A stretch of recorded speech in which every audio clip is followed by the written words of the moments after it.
자, 우선 이제 사이클로알케인, 고리 형태이기 때문에 고리 크기에 따른 안정도부터 보도록 하겠습니다. 자, 사이클로알켄도 사이클로알케인과 마찬가지로 고리 크기에 따른 에너지 차이가 존재하고요. 경향성은 같아요. 고리 크기가 작을수록 이제 고리 스트레인이 커지기 때문에 더 불안정한 형태를 가지고 있다. 그렇게 보시면 됩니다. 자, 사이클로프로펜, 이런 구조 형태일 것이고, 사이클로부텐은 이런 구조 형태이겠죠.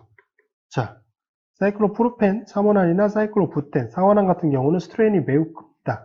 그래서 에너지적으로 상당히 불안정해요. 그런데 굉장히 낮은 온도에서 이제 잘 컨트롤하면은 합성하거나 보관하는 것까지는 가능하다고 합니다. 근데 보통 실온 조건에서 이걸 이용해서 반응에 참여시키거나 그런 경우는 좀 어렵다. 그렇게 좀 알아두시면 될 것 같고요. 자, 이제 그 탄소 원자가 하나 더 늘어난 5원환 같은 경우, 사이클로펜텐이죠. 사이클로펜텐 같은 경우는 이중결합을 포함하고 있고요. 사이클로펜텐 5원환 정도부터는 고리 내부에 이중결합이 쉽게 존재할 수 있어요. 단 어떤 배양으로? 시스 배양으로. 즉 수소 원자가 동일한 형태니까 이게 서로 같은 쪽 배양을 향하고 있는 거. 시스 알켄 형태다 라고 보시면 됩니다. 자, 이 경우는 이제 사슬형 알켄과 거의 유사한 화학적인 반응을 한다 라고 생각을 해두시면 됩니다. 그래서 고리 형태든 사슬 형태든 안정하게 존재하는 형태다라고 하면은 반응성의 차이는 좀 날 수 있긴 하지만 화학적인 특징은 거의 같다. 즉 가능한 반응은 둘 다 똑같이 진행된다. 그렇게 기억을 해두시면 될 것 같습니다. 자, 이제 고리 형태의 알켄과 사슬 형태의 알켄의 가장 큰 차이점은 뭐냐?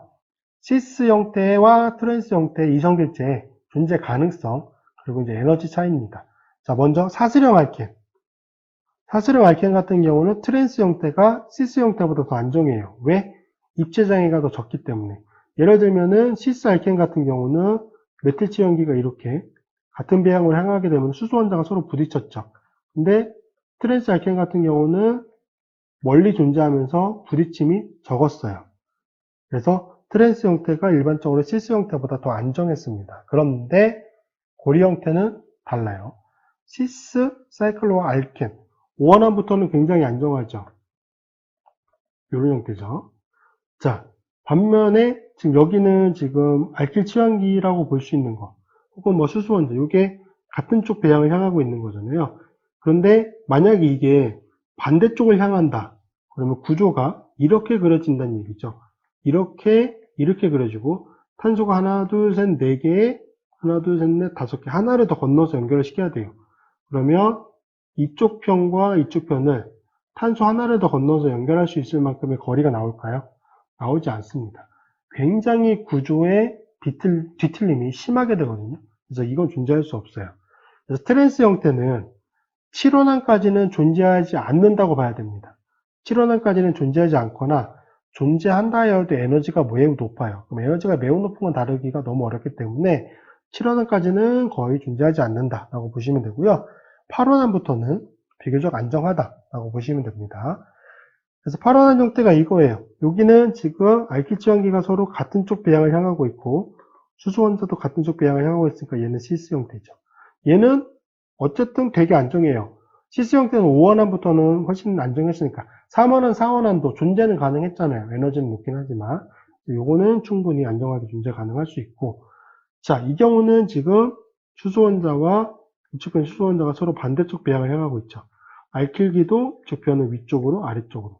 그래서 이 경우는 이제 트랜스 형태인데 탄소 원자가 8개인 거예요. 그래서 트랜스 사이클로 옥텐부터는 존재할 수 있다라고 보시면 되고요. 자, 이 경우는 여기에 수소 원자 2개와 이쪽 편의 수소 원자가 굉장히 가깝게 부딪히기 때문에 얘는 평면형으로 존재할 수는 없습니다. 평면형 아니고요. 이제 어느 특정한 방향으로 이제 휘어져 있는 거, 뒤틀려져 있는 특징을 가지고 있습니다. 그 점까지 확인해 두시고요. 자, 이거로부터 이제 하나의 규칙이 정해지는데 뭐냐면 브렛 규칙이에요. 자, 다리 걸친 두 고리 화합물에서 다리목 탄소의 이중결합이 존재하려면 여기 노란색으로 표시하고 있는 게 지금 다리목 탄소거든요. 지금 이 구조가 다리 걸친 고리 화합물이죠.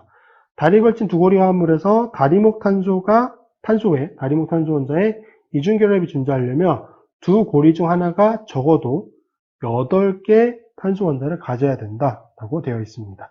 자, 지금 다리목 탄소 원자에 이중결합이 존재한다. 이 경우는 존재할 수가 없어요. 반면에 지금 여기부터 보시면 하나, 둘, 셋, 넷, 다섯, 여섯, 일곱, 8개죠. 이 밑에 고리가 파로난 골격이에요. 파로난 골격에는 이제 다리목 탄소 원자 이중결합이 존재할 수 있다라는 겁니다.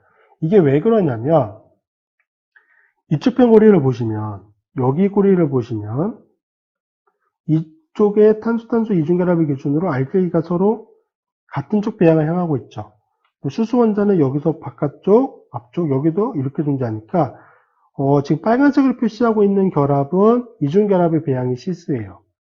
반면에 노란색으로 표시하고 있는 이 결합을 보시면 이중결합을 기준으로 이쪽으로, 그리고 알킬기가 여기서는 서로 반대쪽 배양을 향하고 있죠. 노란색 골격은 트랜스예요. 자, 이쪽 편에 이중결합이 두 개의 고리 형태에서 지금 쉐어하고 있는 상태인데 하나는 시스 형태, 하나는 트랜스 형태예요. 그럼 트랜스 형태로 존재하는 이중결합이 즉 사이클로 알켄이 안정화되려면 최소 몇 개부터 안정하다고 말씀드렸죠? 8개죠. 이 경우는 이렇게 보시면 하나, 둘, 셋, 넷, 다섯, 여섯, 일곱, 8개. 파로난. 이중결합의 기준으로 같은 쪽 향하고 있는 거 시스, 반대쪽 향하고 있는 거 트랜스. 한쪽 변은 트랜스긴 하지만 고리가 파로난이기 때문에 트랜스 형태가 비교적 안정하게 존재할 수 있습니다. 그래서 이 경우는 존재가 가능한 거죠. 그래서 브레 규칙도 꽤 많이 물어보는 문제 중에 하나니까 그 성격과 내용을 정확히 알고 계셔야 됩니다.